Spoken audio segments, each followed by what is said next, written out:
Soy Irene González, farmacéutica rural, y en redes sociales podéis encontrarme como Boticonsejo. Y yo soy Guillermo Estrada, y en redes sociales podéis encontrarme como DocPharma. Esto es La diferencia está en la dosis, donde trataremos temas, inquietudes y situaciones que vivimos una y otra vez en la farmacia. Además, vamos a tener un invitado especial, con un juego de bula y verdad y con una noticia un poquito picante. Además, estoy seguro que otros compañeros sanitarios, médicos y enfermeros también viven estas situaciones en sus centros de trabajo, así que seguro que también pueden aprender. La diferencia está en la dosis, un programa hecho por farmacéuticos para farmacéuticos y otros profesionales de la salud. Pues empezamos este nuevo episodio de La diferencia está en la dosis. Somos Irene González y Guillermo Estrada. Si eres sanitario y sobre todo farmacéutico, estate atento porque hoy vamos a traer un tema muy interesante. Pues sí, Guillermo, como siempre tendremos a un gran experto para ayudarnos a tratar el tema y, como no, mi favorito, el juego de bula y verdad. Pero también vamos a hacer esa pequeña dosis de datos y alguna noticia un tanto especial. Hoy vamos a inaugurar la sección de salud mental, uno de los temas más consultados en España, y comenzamos tratando, como no, la ansiedad. Bueno, imagino que dejo un poco de silencio porque cada uno ya habrá reflexionado lo que para sí mismo es la ansiedad. Sí, Irene, yo no sé si tú has sentido ansiedad alguna vez. Yo sí, pues algún ataque y no es nada agradable, ¿eh? Yo sé que voy a intentar compartir también mi experiencia personal a lo largo de este podcast. Pues Guillermo, si tú supieras, yo también. Así que vamos a ponernos al día con los datos.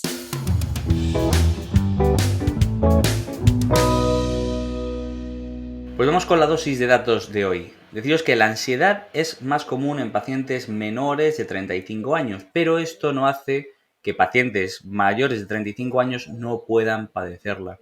También es más frecuente en mujeres, tienen más probabilidades, casi el doble, de sufrir un trastorno de ansiedad que los hombres. Deciros que la ansiedad afecta casi al 7% de la población. Estos son más de 3 millones de personas en España. Una auténtica barbaridad. Y que, como curiosidad, en Cantabria y desde la pandemia, las consultas por ansiedad en niños y adolescentes se han disparado un 130%. Son datos impresionantes, como siempre digo, me dejas siempre anonadada con todos estos datos que nos das, pero realmente, bueno, yo personalmente sufro de ansiedad de forma habitual, pero me gusta repetir siempre que lo que hay que hacer es buscar un sanitario, ¿no? En este caso un psicólogo, un psicólogo para que nos ayude a saber gestionarla y a saber tratarla, porque aunque yo la sufro, gracias a Dios y por el tiempo que llevo con mi super psicólogo, desde aquí le doy un besito, sé gestionarla y sé controlarme antes de que antes de destruir al mundo. Pero bueno, Sí, por favor. porque encajo en muchos de esos puntos, soy mujer, estoy ahí a tope. Imagino que tú, Guillermo, también, por la experiencia que veo, sabes gestionarla, porque a mí me calmas un montón. Sí, yo no sé si siempre sé gestionarla. Entiendo que bueno, pues tenemos nuestros momentos de bajón, nuestros baches, ¿no? Sí. Y que a veces pues las gestionamos una vez mejor, otro peor. No es lo mismo tampoco el estrés que la ansiedad, pero sí es cierto que los datos que hemos rescatado sobre la prevalencia de este tipo de problemas son realmente importantes, ¿eh? Y no sé si ahora también el invitado nos podrá hablar sobre cuántos de estos pacientes están tratados realmente de manera efectiva.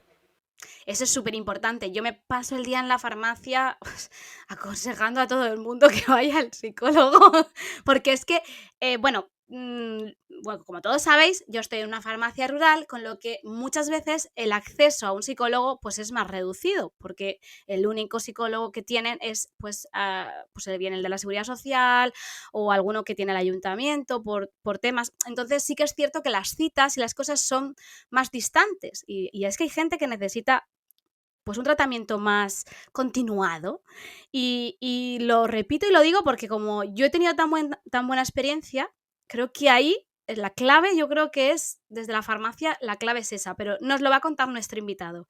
Así que vamos Sí, a pasar a la parte de entrevista. solo dejar claro que cuando hablamos de tratamiento, no estamos hablando de tratamiento farmacológico. Eso, sí, Cuidado, que aquí. sé que hay mucha gente que se la coge con papel de Es fumar y ya otro. vendrá alguno a decir que los farmacéuticos, que si la medicación. No, estamos hablando de tratamiento psicológico. Sí, vamos a pasar a la parte de entrevista.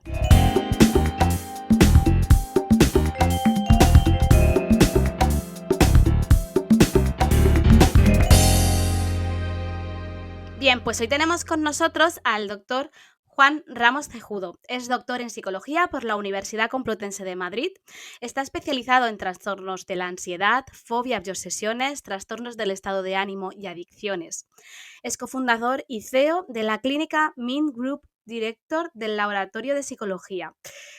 Bueno, te puedo llamar Juan, ¿no? ¿Te puedo tutear? Por supuesto, Muy bien, por supuesto. Juan. Bienvenido, Por Juan. supuesto. Bienvenido. Bienvenido. Muchas gracias por estar con Voy a hacerte nosotros. Muchísimas gracias. una pregunta así suavecita para romper el hielo.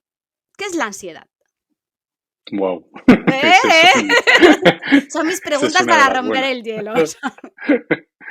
Esa es una de las buenas. Bueno, la ansiedad es es una respuesta normal, adaptativa. Es decir, todos necesitamos tener esa respuesta que de alguna manera ponemos en marcha ante situaciones que percibimos o interpretamos como amenazantes. Es decir, aquellas situaciones que son percibidas por el sujeto como una situación difícil, amenazante, en la que me juego algo, en la que puedo quedar mal, en la que alguien puede rechazarme. Tengamos en cuenta que casi todos los miedos de Sapiens tienen que ver con lo social, casi todos, pues ante esas situaciones percibimos una posible amenaza y entonces aparece una respuesta que es fantástica, ¿vale? Que es muy desagradable, pero que es igual de fantástica que otras, ¿no? Sí, lo estás describiendo. Pero entonces, Juan, ¿es lo mismo el estrés que la ansiedad? No. ¿Hay diferencias? Hay diferencias. Esa también es una buena pregunta. A ver, nosotros decimos que, digamos, la ansiedad es una respuesta emocional normal, adaptativa, decíamos, porque facilita la supervivencia. Yo siempre les digo a mis pacientes que si yo no tuviera ansiedad no me levantaría por las mañanas, ¿no? Es decir, todos necesitamos tener en mayor o menor medida esa respuesta emocional. Porque significaría que no me importa aquello que voy a hacer, ¿no? Por tanto, las personas que nos preocupamos por los demás, por hacer las cosas bien, etcétera, pues es muy frecuente que aparezcan respuestas emocionales como esa. Uno de los principales problemas que hay aquí es que se ha confundido en muchas ocasiones con lo que son los trastornos de ansiedad, que eso es otra cosa, ¿no? Y también con la famosa palabra de estrés, ¿no? Del estrés que tú mencionabas, ¿no? El estrés lo entendemos en psicología y en investigación como un proceso, ¿vale? Al cual el sujeto, el individuo, no hace falta que sea un ser humano, puede ser una planta o una rata, ¿no? Al que tiene que dar respuesta. Es un proceso de sobrecarga en un organismo que depende de alguna manera de las características de la situación, es decir, la situación tiene que ser especialmente demandante, ¿vale? Pero además también depende de cuáles sean nuestras estrategias de afrontamiento.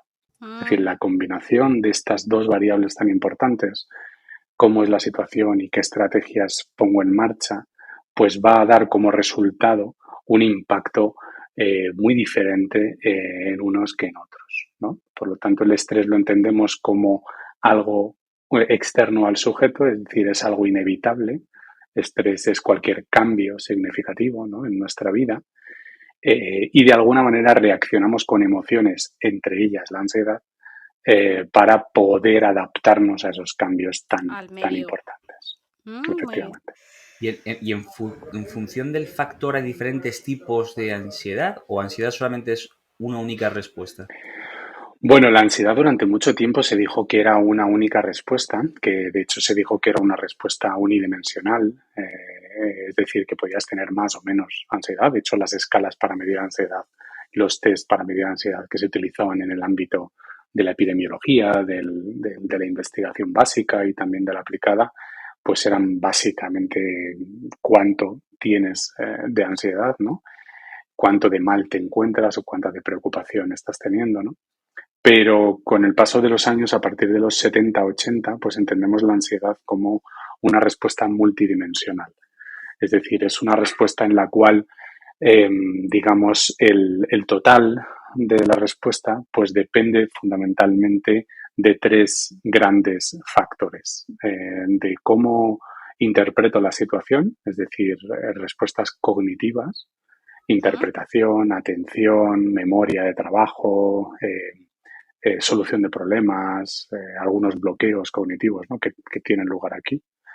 Dos, respuestas fisiológicas, y aquí hablamos del cortejo del simpático, ¿no? De toda la activación que tenemos del sistema nervioso autónomo, rama simpática, que va a acompañar de alguna manera esa respuesta para poder adaptarnos a esa situación, decíamos, tan demandante.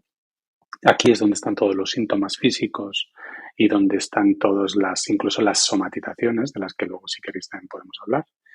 Y luego, en tercer lugar, estarían las respuestas motoras o conductuales, en donde están todas aquellas respuestas que ponemos en marcha de manera observable por los demás, ¿vale?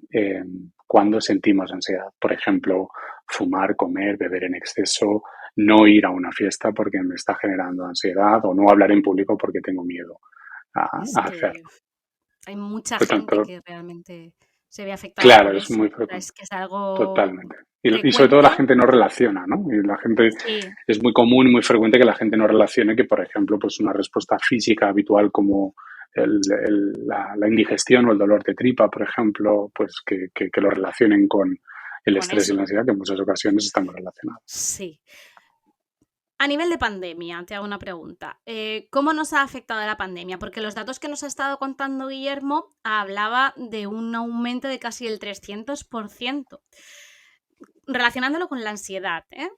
Hablo. Ujú. Vosotros que has tenido un incremento tú también de consultas o de... Bueno, ¿Cómo la se verdad es que me caerían gorrazos si no digo que estamos en salud mental absolutamente desbordados, ¿Verdad? ¿vale? En el ámbito público, por supuesto, Ahí sí. pero en el ámbito privado también. Ahora bien, a mí sí me gustaría utilizar el pincel fino para poder contar lo que está ocurriendo, ¿no? No es que la pandemia haya, digamos, multiplicado de manera causal, digamos, la atención psicológica y psiquiátrica por problemas de este tipo. Vosotros conocéis bien también las incidencias y las prevalencias de los trastornos. No varían tan fácilmente No, las prevalencias, sino que lo que sí que ha ocurrido es que la pandemia ha venido, y muchas investigación apunta en esa dirección, la pandemia ha venido a amplificar aquello que ya estaba, ¿no? vale, sí, sí. Es decir, aquellas personas con mayor vulnerabilidad pues lo están pasando peor. Aquellas personas con dificultades para manejar la incertidumbre lo han pasado peor. Y eso ha hecho que se hayan disparado un poco nuestras consultas, pero entendemos, y de hecho hay mucha investigación acerca del impacto de situaciones estresantes como una pandemia o como terremotos o atentados terroristas, en donde en un primer momento se disparan las consultas y los síntomas de la población general, pero luego actúa como la cuerda de una guitarra. Es decir, Se luego afloja, generalmente sí, se... Sapiens vuelve a la normalidad con bastante facilidad tras un año, tras 2 años de este acontecimiento tan catastrófico, ¿no?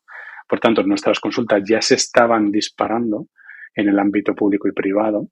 Los recursos eran los que había en el ámbito público principalmente, ¿no? Yo me sitúo en el ámbito privado, que es donde ejerzo, pero, pero, pero ya estaban disparados de alguna manera, ya teníamos bastante, digamos, demanda asistencial, pero claro, con una situación tan importante, estresante como esta, en donde perfectamente podemos entender la pandemia como un acontecimiento vital estresante, pues entonces han disparado todavía más, ¿no? Es decir, pero eso no significa, porque tampoco hay que Ya alarmar que a la haya población, relación con... efectivamente, que los trastornos estén aumentando, porque, bueno, pues los datos son que no es Claro, así. sí. Es decir, que hay más quejas, hay más dificultades, pero eso no significa que los trastornos aumenten. De vez en cuando algo esto y es introducir alguna pregunta que no habíamos puesto en el guión, Pero justo ahora estabas comentando sobre la atención pública y la atención privada. ¿Qué falta de recursos? Porque, y justo comentaba antes Irene, ¿no? Sobre los recursos de psicólogos en el centro de salud, en el medio rural. Hay una falta importante de profesionales en el ámbito tanto público como en el privado. Más necesidad, a lo mejor, en el público que en el privado, o no. Sí. ¿Tú qué percepción tienes tú sobre esto? Bueno, la verdad es que los datos son bastante alarmantes desde hace bastante tiempo, en concreto en España. Y sobre todo si ya conocéis el medio rural, o pues supongo que, claro, eso ya es, digamos, una película todavía más compleja, ¿no? Pero los datos son que en España hay una falta enorme de asistencia a los problemas de salud mental. Eso no significa que no haya recursos per se, significa que podemos hablar durante horas y meses de cómo estén gestionados, pero la realidad es que tenemos a 5 psicólogos por cada 100.000 habitantes, cuando el mínimo es de 20.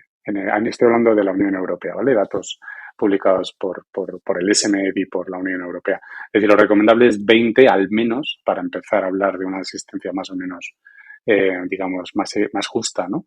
Pero estamos muy por debajo en el ámbito público. Yo es que, perdón, Esto digo, en el ámbito sí, público. claro, pero de todas formas yo personalmente pienso que realmente debería de invertirse más ahí, porque económicamente, a ver, hay gente que puede, pero realmente es una cosa que cuando necesitas un tratamiento no es de ir una vez al mes, ¿vale? Ya yo Claro, llego a ir todas claro. las semanas porque no he podido ir más, pero económicamente supone un gran gasto para hacer un buen tratamiento durante un periodo, ¿sabes? Claro. Entonces yo creo que no es asequible para todo el mundo. Entonces sí que desde ahí estoy a Hay favor que un... por lo menos incremente el número de psicólogos a nivel de la seguridad social, yo creo, vamos. No sé, es mi Hay un opinión, punto muy porque... importante, no, totalmente, pero hay un punto muy importante que sí que tenemos que poner encima de la mesa, ya que esto pues está muy dirigido a sanitarios, ¿no? Y es que el problema no es que la salud mental sea un gasto, la salud mental es una No, inversión, es decir, el problema está claro, eso es. en que los datos de Reino Unido son que por cada $1.000.000 que inviertes en salud mental, te ahorras cerca de $20 millones en salud mental. Es decir, el paciente que no está bien tratado desde el principio, es decir, que no hay un primer filtro que oriente en qué necesidades tiene, es un paciente que va a hiperfrecuentar tanto el consumo Cualquier de cosa, fármacos claro. como la asistencia en atención Sí. primaria. Y al final es un paciente que fundamentalmente presenta quejas de ansiedad, estrés, depresión, y que los propios médicos de atención primaria pues tampoco pueden abordar porque Gastos, claro, gastos de están saturados. urgencia. No hay gente que va Efectivamente, a No, urgencia ni por trastornos de tienen... ansiedad. Un montón. O sea, efectivamente. es que Pruebas es radiológicas, impresionante. Todo, me todo. duele la Bueno, No, cabeza, pero todo. ni tienen tiempo yo he ni sido probablemente la culpable alguna preparación vez. Efectivamente. como nosotros, vamos. Quiero decir que Totalmente. aquí nosotros hay muchos sanitarios que estamos pues, en primera línea Claro. y tenemos un déficit importante a nivel de conocimientos y yo creo Sí. que deberíamos fomentar las colaboraciones y las formaciones conjuntas Totalmente. con vosotros precisamente para aprender a controlar y a Sí. derivar. Y en estos consejos prácticos que podemos dar, porque uno de los grandes miedos de todos los que hemos tenido ansiedad a lo mejor descontrolada son los ataques Sí. de angustia o de ansiedad. ¿Cómo los calificamos? Ujú. ¿Qué tipo de recomendaciones podemos dar a los pacientes para que se enfrenten no solo al miedo de tener un ataque, sino al propio ataque en sí, si ocurre? Muy buena pregunta. Pues los ataques de pánico, hay autores que hablan de que ataques de pánico vamos a tener todos alguno a lo largo de nuestra vida. Es decir, un ataque de pánico no es un trastorno. Un ataque de pánico es una subida repentina de los síntomas de ansiedad que adquiere su máximo, digamos, esplendor a los 10 minutos y que los síntomas que presentas son muy desagradables. Tan desagradables que las personas que lo han sufrido pues no saben qué les está ocurriendo y entonces acuden corriendo a un servicio de urgencias y en urgencias pues les hacen un chequeo general en cardiología, etcétera, etcétera, y dicen, no hay nada, no pasa nada, lo que tiene es ansiedad y le dicen algo así como tómese la vida de otra manera. ¿No? Em, Literal, Literalmente, ¿no? fue mi caso. Sí. Literalmente fue mi caso. Es decir, que lo que quiero dejar claro aquí es que un ataque de pánico no es en absoluto nada peligroso. Nadie se va a morir de un ataque de pánico. Otra cosa es que la sensación sea como que te estás muriendo. Pero eso es una cosa muy distinta, ¿vale? Es decir, un ataque de pánico es una subida repentina de los niveles de ansiedad, pero rápidamente nuestro sistema, vosotros lo conocéis muy bien, pues nuestro sistema está diseñado para que entre otro sistema a rebajarlo. Por lo tanto, en pocos minutos la curva de ansiedad tiene forma de U invertida y en muy poquitos minutos va a entrar el siguiente sistema a bajar la frecuencia cardíaca, a respirar un poquito mejor, a intentar dejar de sudar, a disminuir la dilatación pupilar, disminuye la tensión general, tanto tensión muscular como la arterial. Es decir, poco a poco el sistema parasimpático entra para regular esa homeostasis interna y la curva de ansiedad siempre va a tener la misma forma. Hay muchos pacientes que nos preguntan, ya, pero no me voy a morir. Y en cuanto yo les explico realmente cómo funciona el sistema, pues es que nunca vuelven a tener más ataques de pánico. ¿Por qué? Pues porque ya dejan de temerle al ataque. Y entonces estamos evitando el trastorno de pánico, que eso es otra cosa. Entonces estaríamos evitando que aparezca ese miedo continuo y preocupación continua a que me vuelva a dar y a que pierda el control, efectivamente. Pero cuando les explicamos, y vosotros podéis hacer un trabajo fantástico ahí, ¿no? Cuando les explicamos a los pacientes que, aunque sea muy desagradable, no pasa nada, ¿vale? Es decir, que de alguna manera esa subida de los niveles de ansiedad va a ir disminuyendo y que se va a ir encontrando mejor. Que probablemente si aprende a regular un poquito su respiración, probablemente no se dé esa hipercambia en los tejidos y por lo tanto no se desmaye. Que por otro lado, si se desmaya tampoco pasa nada, ¿no? Es decir, que nos tumbemos, que no pasa nada, ¿vale?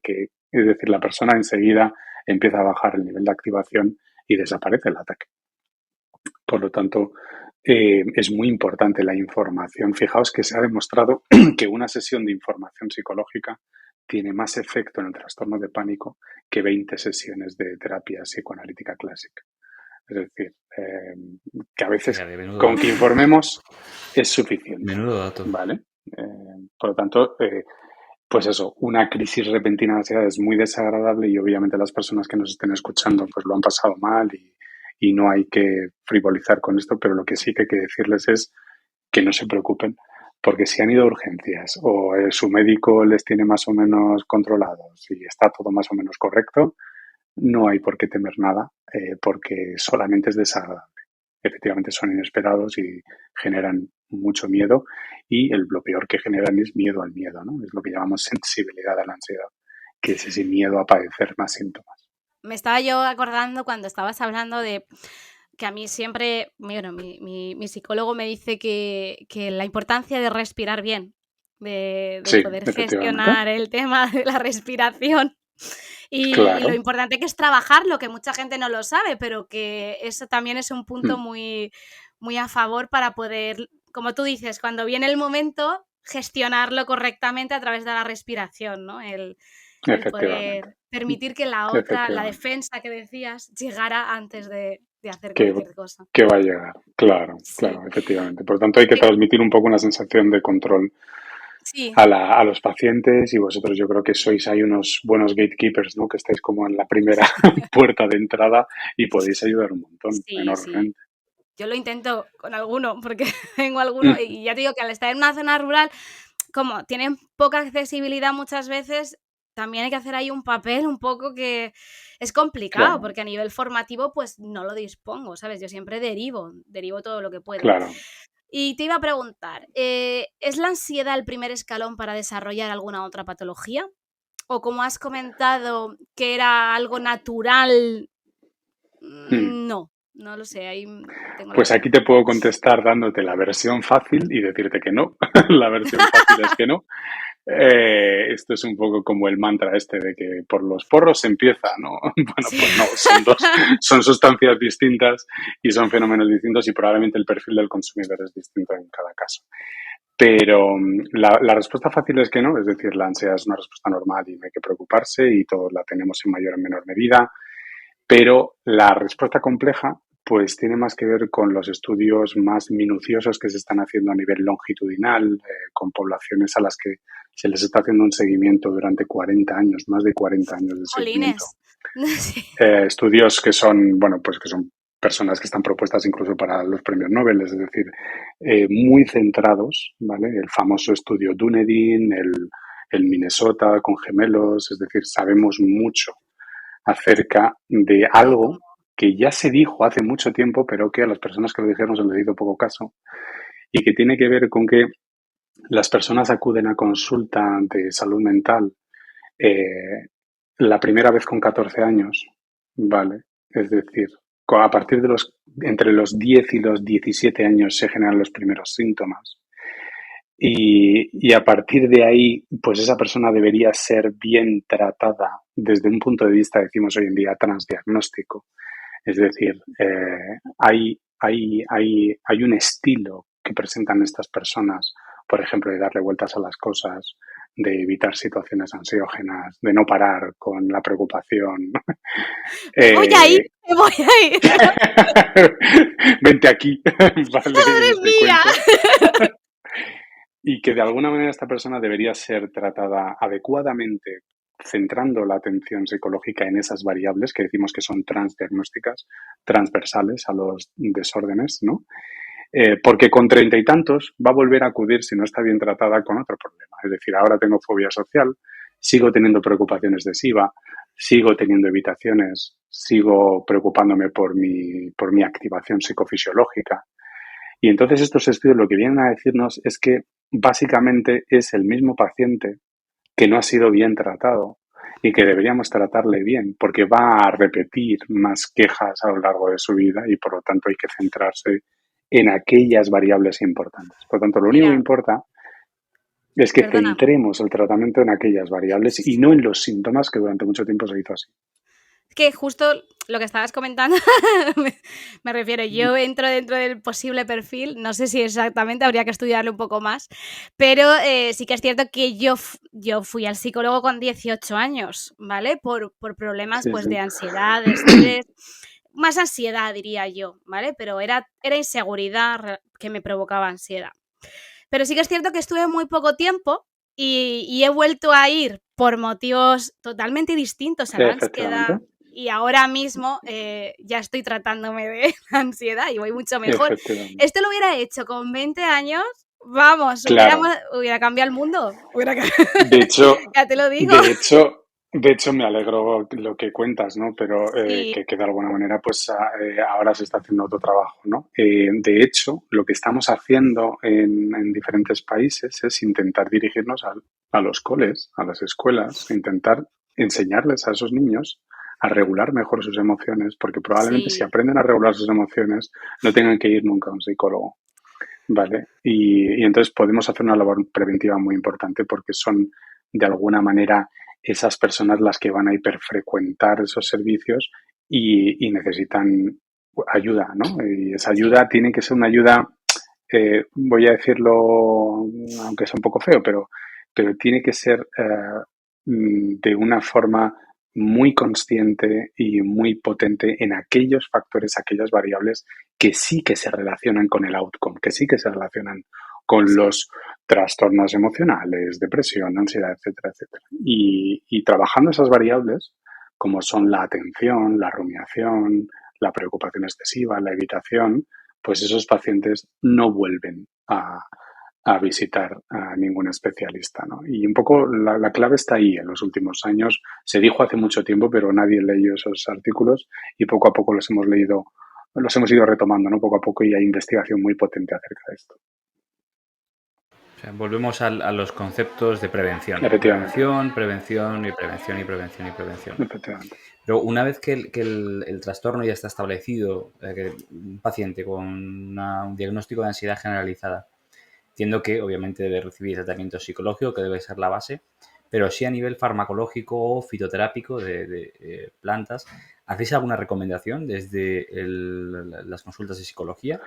Pues mira, Hablamos obviamente de productos que no requieran prescripción médica. claro, es decir, lo primero que se publica en las guías NICE, que son en el Reino Unido, no sé si las conocéis, las guías del National Institute for Excellence and Care, que es digamos, son guías que todos los profesionales de salud mental tenemos que tener un poco en la cabeza acerca de cómo deliberar los tratamientos, ¿no? Pues lo primero que se dice es que los pacientes con trastornos de ansiedad y con trastornos depresivos o trastornos del estado de ánimo, pues primero deben recibir tratamiento psicológico de tipo cognitivo-conductual. Al loro con esto, porque no todos los tratamientos, eso daría para otro podcast, pero no todos los tratamientos tampoco son adecuados, ¿no? Eh, entonces, de tipo cognitivo-conductual, es decir, dotar al paciente de estrategias para poder modificar esas formas de pensar y esas formas de actuar ante situaciones estresantes que van a facilitarle que no se enrede en círculos viciosos y al final cumpla criterios para un trastorno como el TAG que comentabas u otros, ¿no? Entonces, los tratamientos de elección son estos. En los casos en donde ha habido muchas recidivas, en las guías sí que recomiendan el tratamiento combinado con fármacos prescritos, ¿no? Pues inhibidores de la recaptación de serotonina, etcétera, ¿no? Y luego los psicólogos tenemos un desconocimiento muy importante también acerca de otro tipo de fármacos o de tratamientos, como planteabas. Lo que sí que insistimos muchísimo es en que lo primero que tenemos que cuidar son los hábitos saludables, ¿no? Entonces, Sí, nosotros trabajamos mucho en las primeras sesiones en higiene de sueño, ¿no? Es decir, los pacientes tienen que aprender a dormir bien, ¿vale? Y luego los pacientes tienen que, higiene alimenticia, no tienen que aprender a comer bien, porque hay excesos de productos o falta de productos que pueden dar lugar incluso a crisis inesperadas, ¿no? Pues el exceso de cafeína, por ejemplo, hay pacientes que se toman mucha cafeína y que no son conscientes y que eso está activando su sistema, lo tiene, a digamos, tope. a tope y cuando se mete en la cama me dice, Juan, pero No es que puedo es justo dormir. cuando me meto en la cama, cuando de repente no, me da algo, ¿no? Digo, claro, cuando descansas, cuando escuchas al cuerpo. Es decir, cuando tú te paras, entonces estás escuchando esa lavadora que va a 1000 revoluciones y entonces es cuando aparecen todos esos síntomas, ¿no? Entonces, nosotros tenemos un desconocimiento muy importante en esos otros productos. Sí que es verdad que se han encontrado muchas interacciones indeseables de gente que consume productos y Sí, que ahí. prácticamente no sabe ni lo que consume, ¿no? Y esto Mm. también hay que señalarlo.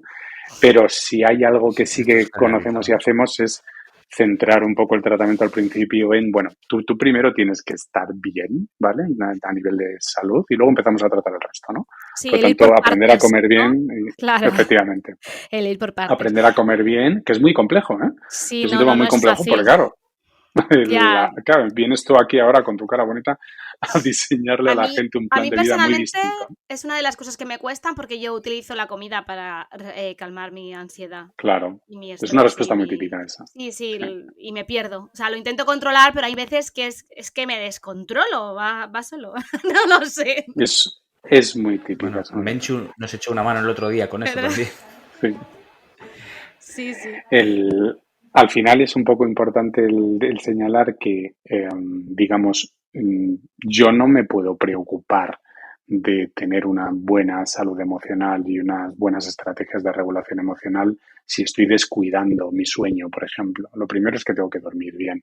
Por lo tanto, empezamos generalmente con pautas muy concretas para enseñar un poco a la gente a dormir bien, ¿no? Y esto no es nada fácil. Dormir y comer bien No. pues es un poco, ya lo sabéis, ¿no? Es decir, al final, el día a día, de nosotros dicen los cardiólogos que somos muy caros y nosotros le decimos, bueno, ¿y tú cuántas veces le has dicho a un paciente que deje de fumar, ¿no? Es decir, que caro que es, Pues ¿no? ¿Qué significa caro? aquí, aquí me tocas un tema importante porque justo con el tema de los cardiólogos hay bueno, el rollo de fumar y los cardiólogos ya lo tocaremos en otro podcast. Es que yo estoy metido en muchos rollos de respiratorio y sí, sí, sí, hay cosas, hay cosas. El problema es el mismo de siempre, es el registro y el tiempo. Claro, claro. No solo pasa en cardiología, pasa también en atención Efectivamente, primaria. es un ejemplo claro, claro, Pasa. totalmente. Entonces, bueno, pues cambiar hábitos es complejo. Juan, y ya para terminar la entrevista, signos y síntomas que tenemos que tener los farmacéuticos, como 4 o 5 que sean más destacables para poder derivar nosotros a un tratamiento psicológico. Bueno, pues esa es una buena y bonita pregunta, ¿no? Porque al final es como muy de aterrizar todo esto y ayudar a la gente. Pues fijaos, si yo tuviera que simplificar en una variable latente, ¿no? Un poco un constructo que nos dijera, oye, este paciente va a tener problemas emocionales, pues hay unos signos y síntomas que tienen mucho que ver con el sueño a los que deberíais estar muy atentos. Estos pacientes que buscan continuamente productos para intentar dormir, Mira, pues al final estos Justo, pacientes lo que tienen es que aprender a dormir. Es decir, quitar la tele de la habitación, por ejemplo. Vale, entonces da igual que te tomes litros de un producto que sí, si melatonina, que si no dejas de usar el móvil 1 hora antes de irte a dormir, efectivamente, si es pues que la luz no, azul va a seguir el sí, núcleo accumbens y todo este exacto, ya rollo. lo conocéis, ¿no? Por lo tanto, estas personas que hiperfrecuentan vuestros servicios, ¿no? Pidiéndos, oye, dame algo para dormir, que llevo una temporada de estrés muy larga y que sigo sin poder dormir, pues este es un paciente para cogerle un ratito y decirle, oye, ¿tienes 5 minutos y hablo contigo? ¿Vale? Y el tema del sueño es bastante recurrente, ¿no? Es uno de los fenómenos en donde más se representan los trastornos de ansiedad, ¿no? Uno de los grupos de síntomas. Luego hay otro grupo de síntomas que tienen que ver también con la alimentación, es decir, estos pacientes que también están buscando esos productos milagrosos para intentar adelgazar y que ay, curiosamente coinciden exámenes o que coinciden sí, la posición o que coinciden, bueno, pues es que tu cuerpo está diseñado para cuando tú estás en exámenes y abres el frigorífico, generalmente no te comes una zanahoria, ¿vale? Generalmente vas y ya te te comes digo una yo barrita de que chocolate. no, me como una zanahoria y me como luego la nevera, me como Efectivamente. Por tanto, este paciente que también está buscando estos productos milagrosos para adelgazar, también hay que estar atento. Y luego, si hay un último grupo de síntomas que son recurrentes, pues tienen mucho que ver con las molestias gastrointestinales. Estos también, es pacientes verdad. que presentan diarreas crónicas, dolor del suelo pélvico, abdominal, continuo, que luego ante una exploración pues nos damos cuenta que curiosamente coincide con periodos de estrés mantenidos en el tiempo, pues este tipo de somatizaciones o cefaleas, ¿no? Pues yo creo que ahí deberíamos estar muy pendientes, ¿no? Son quejas muy frecuentes en la farmacia. Yo cuando voy a la farmacia Sí, lo observo, ¿no? Que la gente son pide esto, Sí, ¿no? Y preguntas mucho, tan- mucho, muy, muy, mucho. muy frecuentes, o sea, es de las más, Muchísimo, diría muchísimo, yo, de muchísimo. las más frecuentes. Por lo tanto, dolores que tienen que ver con lo gástrico y con la cabeza, problemas con la alimentación, ¿no? Productos para adelgazar y productos para dormir. Yo aquí me plantaría y hablaría con ese paciente. Muy bien, Juan, pues muchísimas gracias. Súper útil, Juan. Una Sí, cosita, Sí. antes de que pasemos al siguiente bloque, Irene, permíteme, por favor, porque el momento que tenemos a este paciente que puede cumplir estos criterios, a lo mejor de cribado, por así decirlo, ¿cómo le comunicamos o cómo? Porque igual hemos hablado que es igual de importante el conocimiento o saber identificar al paciente como comunicarle al paciente cuál es su necesidad. Y yo no sé si sigue habiendo estigma alrededor del tratamiento psicológico Ujú. y cómo comunicar al paciente para que se atreva. Sí. No hay. Hemos superado mucho este estigma del tratamiento psicológico. De hecho, parece incluso con mis alumnos en la universidad, ellos mismos, ¿no? Plantean, pues mi psicóloga, es decir, es una cosa sí, como muy, muy normalizada y es una cosa que gusta mucho, ¿no? Que parece como que yo estamos ya creo que ganando está ese de estigma. moda. Sí, está de Y moda. Qué incluso en bien. algunos casos está de moda, eh, pero, pero aunque se haya combatido el estigma, la otra cara, que es comunicar a alguien que quizás debería pedir ayuda, pues esa ya no es tan fácil. Porque ahí tiene más que ver, no tanto con un estigma social o socioeconómico, sino con algo que tiene más que ver con el reconocimiento de los síntomas. Con esto me pasa a mí y esto es un signo de debilidad, que piensan muchas personas. Es como que ¿cómo voy a tener yo problemas de ansiedad si soy el director de una compañía o soy un futbolista o soy un... Es decir, a mí esto no me pasa, ¿no? Yo he Ya, tenido mis consultas a personajes de todo tipo, ¿vale? Políticos, futbolistas, cantantes, actores, empresarios, y claro, me dicen muchas veces, esto a mí no me puede pasar, ¿no? Eso tiene mucho que ver con una asociación que tenemos, ¿no?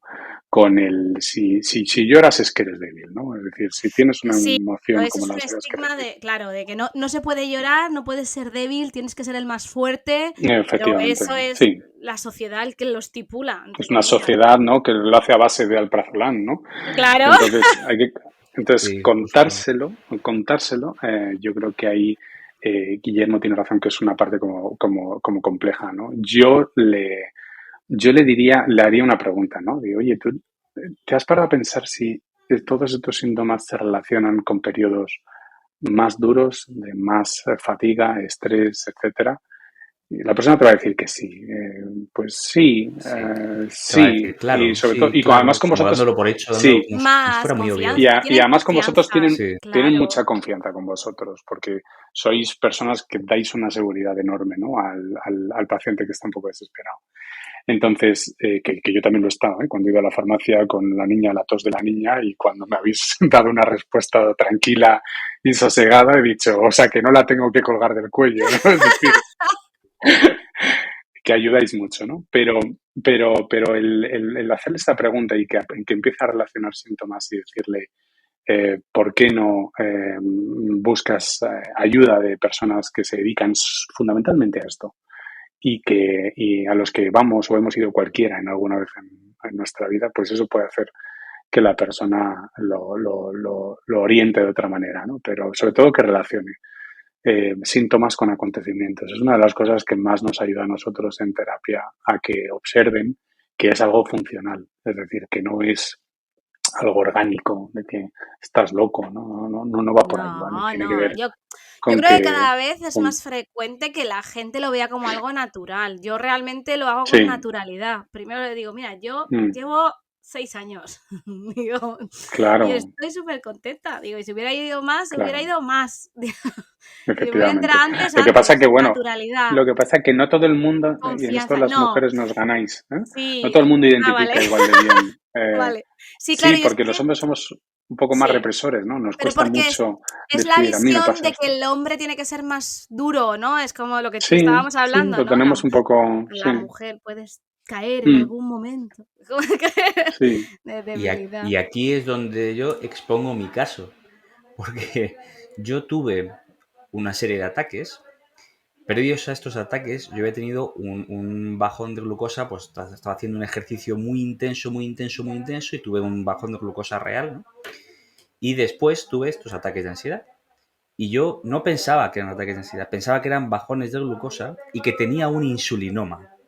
O sea, tú fíjate claro. cómo mi Tu cabeza cabeza va por ahí, dijo, no, no, no, esto no puede ser. Tiene que ser un insulinoma. claro. Y endocrino y tal, tal, tal. Y no, no, chicos, que el problema es este. De hecho, muchas personas con esos ataques, me alegra que lo cuentes, porque muchas personas con crisis o con ataques de pánico se ponen realmente en lo peor cuando realmente es algo que tiene solución y que es más fácil Claro, de claro, alguna manera, ¿no? Pero es curioso como el cerebro es como de, no puede ser un tema de lloros. totalmente. Esto no No puede ser, esto no va conmigo, ¿vale? Tiene que sí, ver, No, no, esto yo no. tiene soy que ser algo fuerte, mucho más esto grave. no puede Sí, ocurrir.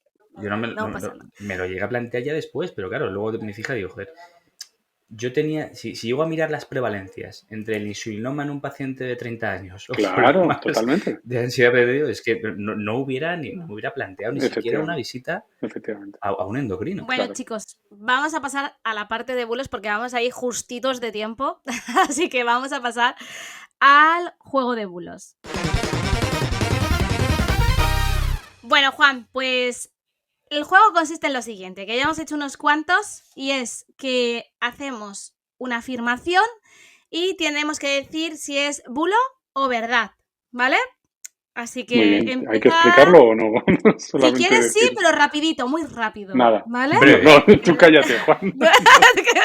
Juan, Que yo me enrollo mucho, que yo me enrollo mucho. rapidín. Venga, empieza Guillermo. Juan, el estrés es lo mismo que la ansiedad. ¿Bulo o verdad? Bulo, Pero bulo. venga, bueno, lo hemos explicado antes, todo hay que decirlo. Efectivamente, el estrés es un Sí, sí, sí, proceso, lo hemos contado el antes. estrés es un proceso, la ansiedad es una respuesta. Me encanta, ¿ves? Es así resumido, de verdad. Vale, te la hago yo a ti, Guillermo. La ansiedad solo provoca síntomas emocionales. Bulo. ¿no? Lo que estamos hablando antes de Efectivamente. somatización Muy y de todas Efectivamente. estas bien. cuestiones. Gran parte de los síntomas son Bulo. físicos. Muy bien. Venga, Juan, voy contigo. A Sufrir ver. ansiedad es por ser mentalmente muy débil. Bulo. Efectivamente. La acabamos de Bulo, comentar justo efectivamente. La ahora acabamos de mismo. comentar. Venga, Eso es. repito, para ti también, Juan. Para obtener resultados es necesario mucho tiempo. Bulo.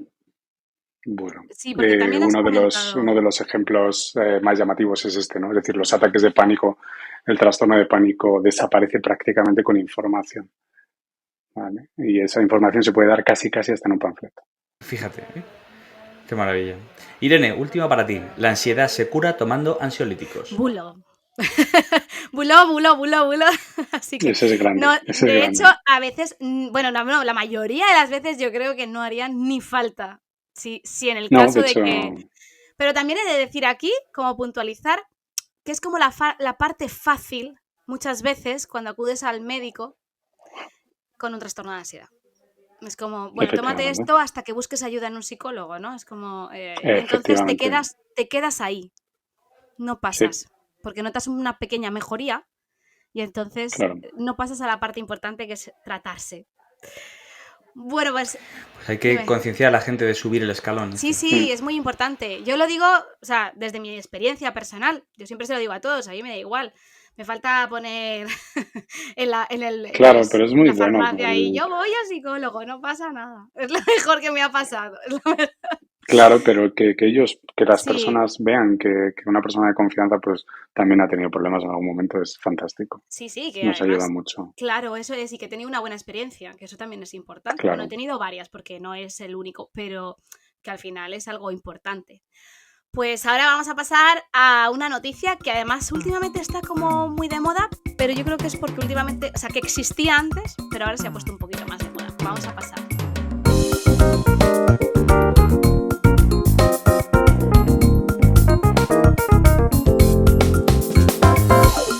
Bien, Guillermo, pues voy a leer el titular. En la NBA se retira, o sea, bueno, un miembro de la NBA se retira a los 22 años debido a la ansiedad. Dice, he experimentado los momentos más duros de mi vida. Y bueno, no es el primer deportista que se retira joven o que se retira pronto debido a ese estrés o a esa ansiedad. Y a mí me gustaría aquí destacar el papel de los psicólogos con la especialidad de deporte, que creo que hacen un papelón impresionante. Que no se note que el mío tiene esa Totalmente. especialidad. Que no se note que el mío... Totalmente, muy importante. Es muy importante. importante y sí que es cierto que creo que cada vez tienen más papel y más... O sea, les dan más importancia, yo creo, también a nivel deportivo. O sea, yo no sabía que los clubs o tal tenían un psicólogo para Totalmente. Pero bueno, trabajar todo esto. básicamente cualquier buen deportista de élite que conozcamos, creedme, que tiene un gran especialista Sí, detrás. de verdad, es Sí, por supuesto. impresionante, yo alucino. Fíjate qué manera de terminar con un sueño de este chico. Seguro que desde los 4, 5, 6 años había soñado con ser jugador de baloncesto profesional, jugar en la NBA, con sus ídolos, tal. Qué manera de terminarlo. Debe ser terrorífico. Y luego, claro, personas que están expuestas tan mediáticamente como deportistas, actores, políticos. Esa gestión es complicada. Es muy Totalmente. complicada, pero hay que saber también... A ver, no todo el mundo es capaz, yo creo, de llevar todo. Es como cuando alguien... Yo creo que se hace famoso del día... No, nadie es capaz de llevar No, todo. nadie. Claro. O sea, vosotras podéis hacer 2 cosas a la vez, pero todo Y tampoco. de aquella forma. Efectivamente. Y hacer 2, pero mal, porque al final, no, como no estás centrado en una, no puedes Efectivamente. hacerlo. Es que al Nuestros final es recursos así. son los que son. Claro que sí. Claro Pero que bueno, sí. es muy interesante esta noticia y sí que me gustaría destacar que si quisierais que hiciéramos algún programa de pues esto de psicología deportiva, que me parece interesante, que no se habla mucho, yo no había oído hablar mucho de ella, y que si os interesa, pues que nos lo pongáis en comentarios y oye, en un futuro nunca se sabe, porque me parece para la parte también de salud mental, pues algo enriquecedor, porque cada vez hay más deportistas, aunque no sean profesionales. Pero bueno. Efectivamente. Bueno, pues Juan, muchísimas gracias por habernos acompañado hoy y haber estado con nosotros. Muchas gracias. De verdad, Ha sido un placer Gracias, ¿eh? Juan. charlar Hemos con aprendido vosotros. hemos aprendido un montón, Muchísimo. de verdad. Si nuestros oyentes, escuchantes quieren encontrarte, ¿cómo pueden hacerlo? Pues mira, en Twitter suelo tener bastante actividad, @RamosTejudo, junto, el apellido, los apellidos. Luego, bueno, pues en la página web de la propia clínica nuestra, que se llama mindgroup.es. Y también en la web de la universidad, que también tengo una parte muy importante de docencia y de investigación en la Universidad Camilo José Cela, también allí. Y encantado de poder contestar a mensajes privados, a dudas, o que siempre hago. Así que será un placer y de verdad ha sido un placer estar con vosotros aquí hoy charlando de estos temas que tanto me gustan y que me gusta que gusten también, ¿no? Y poder aportar un poquito. Muchas gracias. Ya hablaremos sobre investigación Sí. también, sobre algún proyecto que quizá podamos hacer en conjunto Fantástico. en farmacia y con el laboratorio que tenéis. Qué bien. Ay, ay, Guillermo, dejando caer en directo Pues para que no un puedas placer. decir que no, para que no... Pues un placer. Y lo Sí, malo que yo sí. tengo es que tengo dificultades a la hora de decir que no. Ya. Y por eso me meto en todos los fregados posibles. Pues yo tengo el Así mismo que, problema. No sé decir que no. Así acabamos Guillermo y yo sí. aquí. ¿Ves? Porque no me supo decir que no. Me pega mucho, sí, me pega. Yo sé cómo nacen estas cosas. Bueno, pues nada, Bueno, un placer, un verdadero placer. gracias. Muchas gracias a los dos. Bueno, muchas gracias a todos por compartir este episodio con nosotros. Recordad que nos podéis encontrar en vuestra plataforma de podcast favorita. Y si queréis, podéis mandarnos vuestras preguntas a @boticonsejo y docpharma. Y también recordad que tenemos un canal de Telegram donde podéis apuntaros. Sí, y por supuesto recordad también que podéis encontrarnos en las redes sociales como La Diferencia está en la dosis.